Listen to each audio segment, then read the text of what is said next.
Korang nak tengok tak kedai motosikal second hand yang banyak gila motor kat dalam? Korang boleh jual motor juga kat sini. Bukan beli je, jual motor pun boleh. Jom saya tunjuk. Okay guys, ini dia iMotorbike Glenmary. Kalau korang nak datang sini, korang tengok nanti saya letak alamat dia dekat bawah. Ini warehouse motosikal terpakai, used bike, second hand bike. Ada 3 level ni, penuh motor. So jom kita tengok. Okey, ini ground floor dia. Dekat sini tempat motor-motor panas dia lah. Motor cepat jalan orang kata. Korang tengok dekat ground floor ni sahaja sudah berapa banyak motor guys. iMotorbike. Kita ada serupa bike. Banyak agak serupa bike dia. Adventure touring bike pun banyak juga. Yang grand pun ada, GS ada kat sana. Motor-motor naked pun ada, naked bikes guys. Kapcai terhangat di pasaran pun ada. Yang ini hot sellingnya kapcai lah, sebab tu diorang letak kat bawah. Skuter kecil terhangat di pasaran.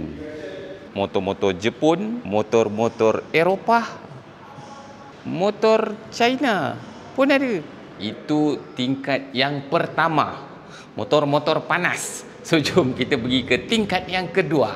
Alright, sekarang kita dekat bahagian kedua dia, motor-motor kecil.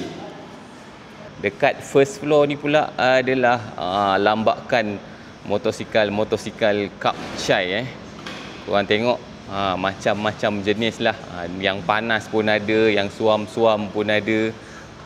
Memang banyak sekali. So korang boleh datang kat sini dan tengok macam-macam jenama ada dekat first floor ni untuk kapcai. Dan kalau korang beli kat sini guys, korang nampak buy from us ada 6 bulan warranty untuk semua motosikal dia. So jom kita pergi tingkat 2 pula. Alright, sekarang kita dekat tingkat 2. So dekat tingkat 2 ni dia campur-campur lah. Ada motor kecil, ada motor besar. And dekat tingkat 2 ni dia tak sepenuh ground floor dan juga first floor tadi. Saya rasa tak lama lagi penuh jugalah ni. Dan dekat tingkat 2 ni juga ada banyak lagi pilihan motor-motor besar dan juga motor kecil.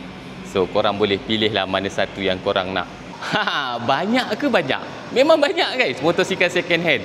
So kalau korang berminat dengan motosikal used second hand, korang boleh datang tengok-tengok, cuci mata dekat sini.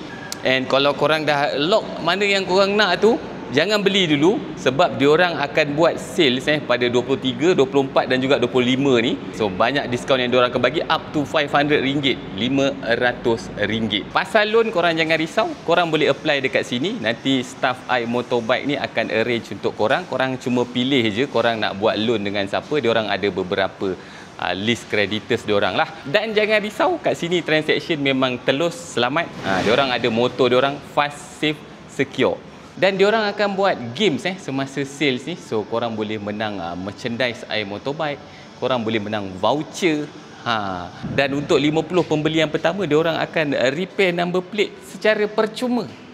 Korang jangan lupa datang dia punya Motor Day Sales 23 sehingga 25 Mei ini. Orang kata hujung minggu ni lah. Jangan lupa datang guys. Bye.